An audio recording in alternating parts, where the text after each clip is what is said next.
Welcome to our deep dive into Eckhart Tolle's The Power of Now. Oh, a classic. It is, right?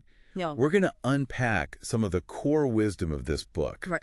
and see if we can figure out, Yeah. how it can help us achieve a state of enlightenment Mm-hmm. and live free from suffering. Right. Free from suffering, yeah. The big questions. Big questions. We've got excerpts from the preface, the Yeah. introduction, Okay. various chapters to guide us. All right. So we're going to be all over the place. Sounds good. But hopefully it'll all come together. Well- Makes sense by the end. I hope so. So it's a book that's resonated with many people Oh, yeah. for its depth and insights. It's a very deep book. It is very deep. Yeah. It can be a dense read, though. Yeah, it can. So hopefully this deep dive will help you, the listener, Yeah. distill it down into some manageable and actionable takeaways, Definitely. I think that's a great goal. All right, so right off the bat, Yeah. Tolle uses that analogy of the beggar who Yeah. sat on a box of gold for 30 years Oh, yeah. without knowing it. Yeah, that's a powerful image. What do you think he's getting at there? I think he's trying to illustrate how most of us Right. are unaware of the incredible spiritual potential that we already possess. Right. It's like we're so caught up in our daily lives, our thoughts and worries, Yeah. we often miss the treasure Yeah. that's right here, right now. It's like we're all walking around with this hidden potential Absolutely. just waiting to be unlocked. Waiting to be unlocked, yeah. And the power of now kind of provides a roadmap Yeah. for how to do that. Yeah, it gives you the steps, or at least some ideas. Yeah, And except how to get there. so the core concept is that true enlightenment Okay. and freedom from suffering come from Mhm. fully inhabiting the present moment, Right. free from the shackles of the past and Yeah. the anxieties of the future. Absolutely. He's basically saying that the key to a fulfilling life Yeah. is right under our noses. But our minds are often the biggest The obstacle. minds are, yeah. So how do we break free from this mental prison? That's the question, isn't it? It is the question. Yeah. How do we get out of our own heads Mm-hmm. and tap into the power of the present moment? Well, I think that's where the concept of being present comes in. Okay. Tolle suggests that we need to become more conscious Mm-hmm. of our thoughts, to observe them without judgment, Right. and to realize that we are not our thoughts. Okay. We are the awareness that is observing the thoughts. So it's about creating some distance Yeah. between ourselves and our thoughts. Exactly. Not getting so caught up Yeah. at every little thing our minds throw at us. Right, exactly. And by simply observing our thoughts, Yeah. we can start to detach from them Mm. and access a deeper level of awareness. That's where we connect with our being. Being. Yeah, a state of pure awareness Okay. that exists beyond the mental chatter. So it makes me think of meditation and how it can help you develop that Yeah. sense of detached observation. That's a great analogy. But how does this idea of being tie into something like happiness? That's an interesting question. Is Tolle suggesting that happiness can only be found Okay. in the present moment? I think it's not so much about chasing fleeting happiness Okay. as it is about a deeper sense of peace Mhm. and fulfillment that comes from being fully present Okay. in whatever is happening, whether it's pleasant or unpleasant. So it's not about ignoring No, the negative aspects of life, it's not about ignoring them. but rather about changing our relationship to them. Exactly. Yeah. That brings us to another important concept, Okay. the pain body. The pain body. Yeah, let's unpack that one. Okay. It sounds a bit intimidating. It does, a little bit. What exactly is the pain body? Well, it's essentially the accumulation of all our past emotional pain. Mhm. The unresolved traumas Yeah. and negative experiences Yeah. that we carry with us. So it's almost like an energetic parasite Almost like that. Yeah. that feeds on our negativity Right. and keeps us stuck Yeah. in cycles of suffering. Exactly. That's a good way to put it. So are we all walking around with these pain bodies? To some degree, yes. Okay. But the key is to become aware of it. Right. Pain body thrives in the darkness Yeah. of our unconsciousness. Hmm. By bringing it into the light Okay. of our awareness, Right. we can begin to transmute it. That sounds like an intense process. It can be. How do we even begin to tackle something like that? Well, it starts with observation. Okay. Notice when you're feeling negative emotions, Right. when you're triggered Yeah. or reactive. Okay. Instead of identifying with those emotions, Mm. simply observe them. Observe them. Yeah. Notice where you feel them in your body. Right. What sensations arise.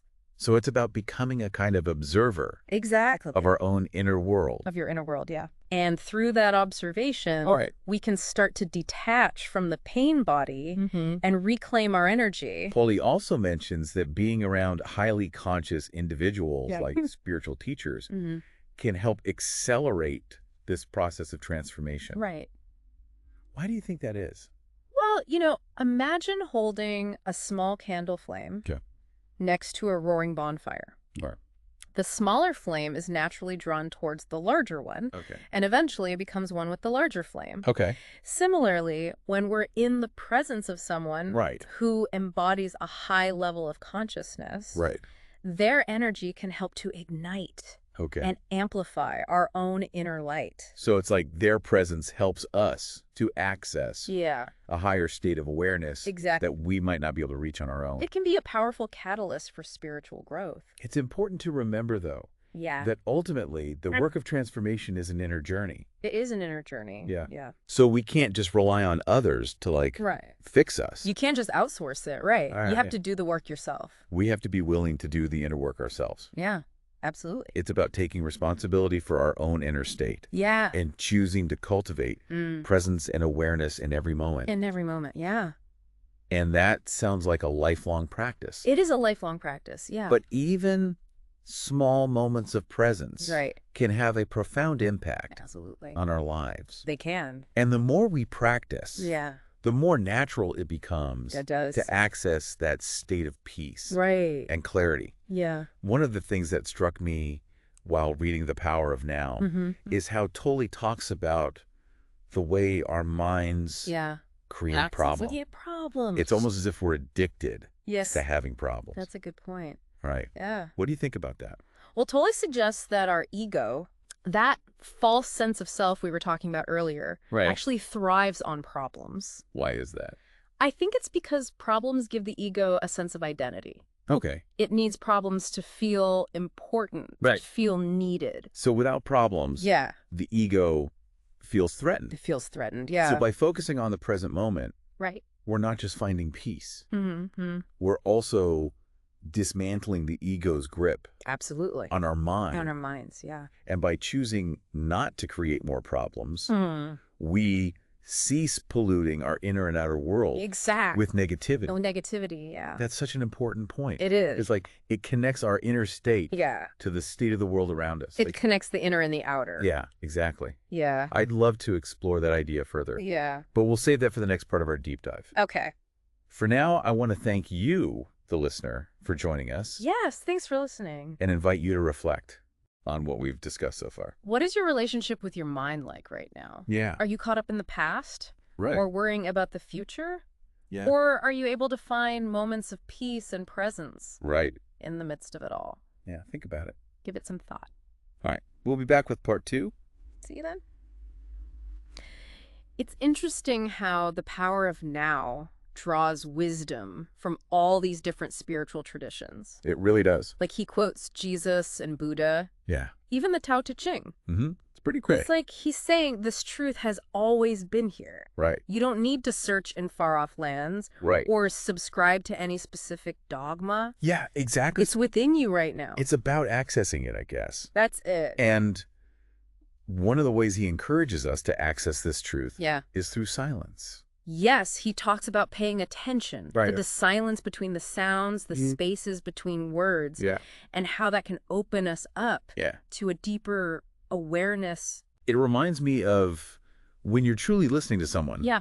And there's this stillness that arises within you. That's a perfect example. Right. You know, in those moments of stillness, the mind quiets down and we connect with something beyond the constant chatter of thoughts. Right. That's cool. I like that. It is.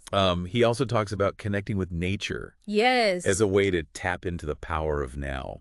He points out how animals, especially wild animals, naturally embody presence. Right. They're fully in each moment, not burdened by regrets or worries about the future. He has that great anecdote about watching the ducks fight. The ducks, yeah. Like they have this little scuffle, then shake it off and go back to swimming peacefully. Like nothing happened. Like nothing happened. Right. It's amazing. It's a beautiful illustration of how we can let go of negativity when we're not clinging to thoughts and stories about it. It's humbling to realize. It is. We're not the only intelligent beings on this planet. Right. And maybe we could learn a thing or two. Maybe so. From the unintelligent ones. From the so-called unintelligent ones. Right, exactly. Yeah. And that this idea of responsibility for our inner space is another crucial aspect of Tolle's teaching. Absolutely. He talks about how polluting our inner world with negativity, you know, through complaining and judgment and resistance, not only harms us individually, but contributes to the collective suffering of humanity. So it's like there's a direct link. Almost like a direct link. Between inner and outer pollution. He makes that connection. Right. You know, he says that the pollution of the planet is a reflection of an inner psychic pollution. Interesting. Yeah. It's millions of individuals not taking responsibility for their inner space. So if we want a better world, we need to start by cleaning up our own inner messes. That's where it starts. Yeah, exactly. Exactly. And that brings us back to Tolle's vision of a collective awakening. Collective awakening, yeah. So he suggests that as more individuals awaken to their true nature. To their true nature. As more of us learn to live in the now. Right. The collective consciousness of humanity will shift. It will shift. Leading to a world that's more peaceful. More peaceful. Compassionate. Compassionate. And sustainable. Sustainable. Okay. It's a vision that's both inspiring and challenging. Yeah, I can see that. It calls us to step up and play our part in this global transformation. Okay, but what does that look like in practice? How do we as individuals contribute to this collective awakening? He suggests the most powerful way is simply by embodying the truth. Okay. What we've awakened to. So it's not about like preaching or trying to convert others? No, it's not about that. But about living from a place of presence, compassion, and inner peace. Exactly. He has this great quote that says, "Who you are is always a more vital teaching." Okay. And a more powerful transforming agent than what you say. I like that. It's pretty powerful, right? It's about being the change. Yeah. We want to see the change. Our presence, our way of being becomes like a ripple effect. Like a ripple effect. Influencing those around us. Exactly. It's not just about meditating on a mountaintop. Right. It's about bringing that awakened consciousness into our everyday interaction. Into our everyday lives. That's where it really matters. This all sounds very idealistic, though. It does sound idealistic. Like Tolle doesn't shy away from the fact no, he doesn't. that there's still a lot of suffering in the world. Right. He talks about war, genocide, exploitation. All the ways humans inflict pain on each other. Right. On each other and on other beings. And other beings. He doesn't sugarcoat it. He doesn't. He even calls humanity a dangerously insane and very sick species. He does, yeah. But he also sees the potential. He does. For healing and redemption. He believes that a shift in consciousness is not only possible, but necessary for our survival as a species. So that shift starts within each of us. It starts within each of us. It's about choosing consciousness. Yeah.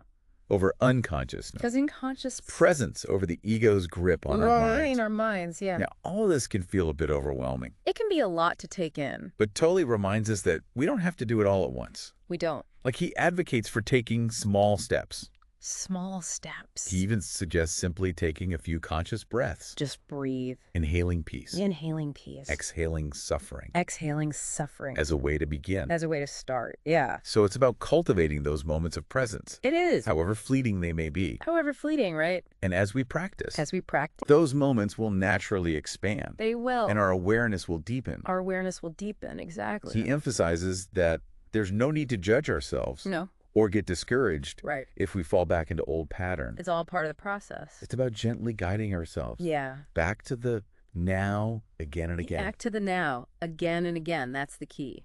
One thing that struck me in The Power of Now was his discussion of the feminine principle. The feminine principle, yes. So he talks about how the energy of being is closely aligned with the feminine. With the feminine. With qualities like surrender, acceptance, openness, and allowing life to unfold. Allowing life to unfold, right? He even suggests that women are naturally closer to enlightenment than men. He does make that statement. But it's not to say that men can't access these qualities. Right. It's more that he's pointing out that in many cultures, the feminine has been suppressed and undervalued. And this suppression has contributed to a lot of the suffering we see in the world. In the world, yeah. He believes that a rebalancing of the masculine and feminine principles is essential for our collective evolution. For our evolution, And that women have a crucial role to play. They do. In this rebalancing. It's rebalance. By embracing their own power and wisdom. Yes. Women can help to heal the collective pain body. A collective pain body. And bring forth a more conscious and compassionate world. A more conscious and compassionate world. It's an empowering message. It is. It's a call to step into our full potential. Yeah. Not just as individuals. Right. But as agents of transformation. As agents of transformation. And it's a message that's relevant for everyone. For everyone. Regardless of gender. Regardless of gender, yes. Because ultimately, we all have both masculine and feminine energies within us. We all have both. It's about finding a harmonious balance between these energies, both individually and collectively. Collectively, yeah. We've explored so many profound concepts. We have. We've covered a lot of ground. Like the power of silence. The wisdom of nature. The importance of inner responsibility. The potential for collective awakening. The rebalancing of the masculine and feminine. That's a lot. But there's one crucial element we haven't delved into yet. It's that? The role of relationships. Relationships, yes. In our spiritual journeys. Ah, yes. The terrain where many of us struggle the most. Yeah. But also the ground where so much transformation can occur. Absolutely. Tolle has a lot to say about relationships. It's definitely worth unpacking. Well, then let's dive into the deep end of relationships. Let's do it. Okay, so relationships, yeah. They can be so messy and complicated. Oh, they can be a real challenge. So how does Tolle approach relationships? Well, he starts by acknowledging those inherent challenges. Right. He points out how relationships can trigger like our deepest wounds and insecurities, you know, the places where we feel most vulnerable and how the ego loves to use relationships to get its needs met, often unconsciously. Yeah, unconsciously. We might seek out partners who validate our sense of self, or try to control our partners to avoid feeling vulnerable. Which can lead to a lot of conflict and suffering. It certainly can. But Tolle doesn't advocate for avoiding relationships altogether, right? He doesn't, no. Okay. He sees relationships as incredible opportunities for growth. Even when they're challenging. Even when they're driving us crazy. Especially when they're driving us crazy. He encourages us to view those relationship challenges as invitations. Yeah. To become more conscious. More conscious. So instead of blaming our partner for our unhappiness, we can use those difficult moments to look within and see what needs healing. So it's not about making the relationship perfect. It's not about that, no. It's about making ourselves more conscious. More conscious. He's saying, like, the relationship isn't the problem.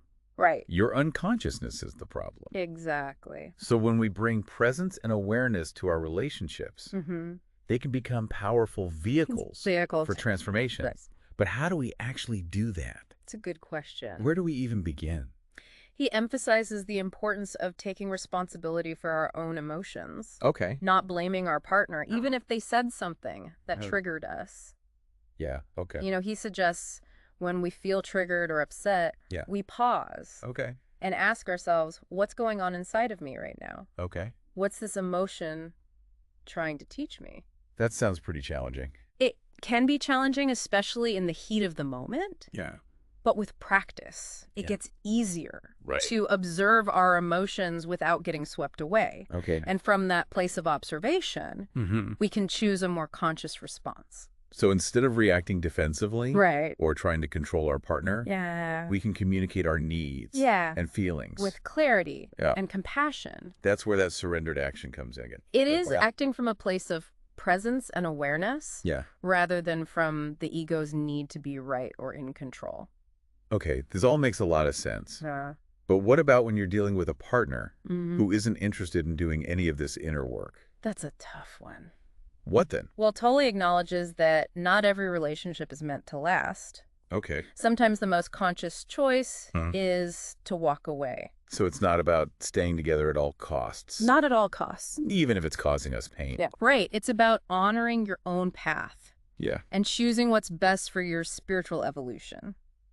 Tolle also talks about how relationships can help us. Yes. To dissolve the pain body. He does. He explains that when we're in an intimate relationship, our partner is likely to trigger our old wounds and patterns. So all that unresolved pain from the past comes bubbling up. It comes up.